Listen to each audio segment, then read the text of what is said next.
심우정 검찰총장 등 대검 수뇌부가 윤석열 대통령에 대한 법원의 구속 취소 결정을 그대로 받아들인 게 의아한 이유입니다. 또 법원의 구속 취소 사유에 심 총장 본인이 빌미를 줬다는 비판도 나옵니다.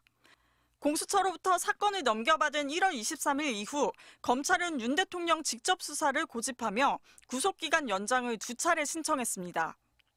수사팀에서는 윤 대통령을 그대로 기소하자는 의견도 나왔습니다. 하지만 심 총장은 일요일이었던 1월 26일 오전 10시 갑자기 전국 고검장, 검사장 회의를 개최했습니다. 기소를 해야 하는 급박한 상황에 시간을 허비하는 판단을 내렸습니다. 법원이 구속 취소를 결정한 사유 중 하나인 구속기간 계산 잘못에 심 총장의 책임이 있는 겁니다. 또 수사팀 반대에도 불구하고 수사권 논란이 불거진 공수처에 사건을 이첩하기로 한 것도 심 총장입니다. 심 총장 등 대검 수뇌부가 즉시 항고를 포기하면서 대법원 등 상급법원에서 구속기간 계산이나 수사권 논란을 다시 한번 판단받아볼 기회도 버린 셈이 됐습니다. 이미 다른 법원에서는 공수처의 수사권이 있다라고 하는 것을 전제로 이미 체포영장이나 구속영장을 발부를 했기 때문에 그것을 한 번 더 즉시 항고를 통해서 판단을 받아보는 것이 맞지 않았는가. 저는 대통령에 대한 어떤 혜택? 이런 의심까지도 가져볼 만하다. 윤 대통령 구속 취소 이후 혼란이 커질수록 심 총장의 책임론도 거세게 일 것으로 보입니다. MBC 뉴스 이혜리입니다. 지난 1월 3일 공수처의 첫 체포영장 집행 시도. 첫 장벽인 흰색 철문이 열리자 경호처 대형 버스가 막아섰습니다. 군용 기갑 차량까지 동원해 3단계 방어선을 구축한 경호처. 군 병력 등 200여 명이 인간벽을 쌓았고 일부는 개인 화기까지 갖고 있었다고 공수처가 밝혔습니다. 공수처는 결국 윤 대통령을 만나지도 못하고 발길을 돌렸습니다. 이후 윤 대통령은 직접 관저 진입로까지 내려와 대비태세를 점검했습니다. 윤 대통령 측은 부인했지만 김성훈 경호차장에게 총을 쏠 수는 없냐고 물었다는 진술을 경찰이 확보하기도 했습니다. 1000명 이상 인원을 대폭 늘려 이뤄진 2차 체포영장 집행. 경찰이 사다리를 타고 차벽을 넘어갔고 공수처 검사가 윤 대통령에게 체포영장을 제시할 수 있었습니다.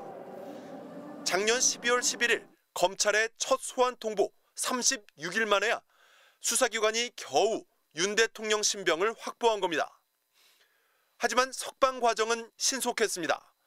검찰은 법원의 구속 취소 결정 27시간여 만에 즉시 항고 대신 석방 지휘를 결정했습니다. 법원이 취소 사유로 든 구속기간 산정 방식에 동의할 수 없다며 특별수사본부 수사팀이 끝까지 반발했지만 심우정 검찰총장은 윤 대통령 석방을 선택했습니다.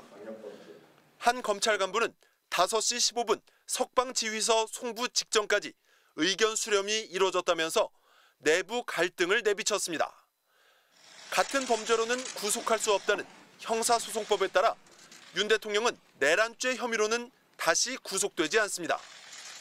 헌재에서 파면 결정이 나오지 않는다면 불소추 특권이 있는 윤 대통령을 다시 구속할 방법은 없습니다. 윤 대통령은 오늘 구치소를 유유히 걸어 나오면서 자신이 이겼다는 듯 주먹을 불끈 쥐어 보였습니다. MBC 뉴스 이준입니다. 그럼 법조팀 이혜리 기자와 자세한 얘기 나눠보겠습니다. 이 기자, 지금 나오는 얘기가 대검이 윤 대통령을 석방하는 것으로 지휘한 것으로 결정이 났다 이렇게 나오고 있는데 속보들이 전해지고 있어요. 정확한 지금 상황은 뭔가요? 네, 어제 법원이 윤 대통령 측의 구속 취소 신청을 받아들인 게 오후 2시쯤이거든요. 꼬박 하루가 지난 오늘 오후 2시 반쯤부터 대검이 즉시 항고를 포기했다는 소식이 전해지기 시작했습니다. 그러나 아주 공식적으로 윤 대통령을 석방하기로 했다고는 밝히지 않고 있습니다. 알려진 것처럼 대검은 윤 대통령을 석방하기로 의견을 모았는데 수사팀이 반발하고 있어서 최종 결정 그리고 그 공지가 늦어지는 것으로 보입니다. 검찰 수뇌부가 윤 대통령 석방 쪽으로 의견을 모은 이유는요. 지난 2012년 헌법재판소가 구속 집행정지에 대한 즉시 항고가 위헌이라고 결정한 점을 고려한 것으로 보입니다. 법원이 결정해서 피고인을 석방하는 제도라는 점에서 구속 취소도 유사한 만큼 검찰이 즉시 항고를 한다면 같은 위헌 문제가 발생할 수 있다는 취지인 건데요. 하지만 헌재가 이렇게 위헌으로 판단한 대상은 구속 집행정지에 대한 것이지 구속 취소에 대한 것은 아니거든요. 2015년에 국회에서 구속 취소 결정에 대한 즉시 항고를 없애려는 시도가 있었는데요. 당시 김주현 법무부 차관은 국회 법사위 소위에 출석을 해서요. 구속 취소는 구속 집행정지와 달리 사유가 한시적인 것이 아니기 때문에 성질이 다르다고 반대를 했습니다.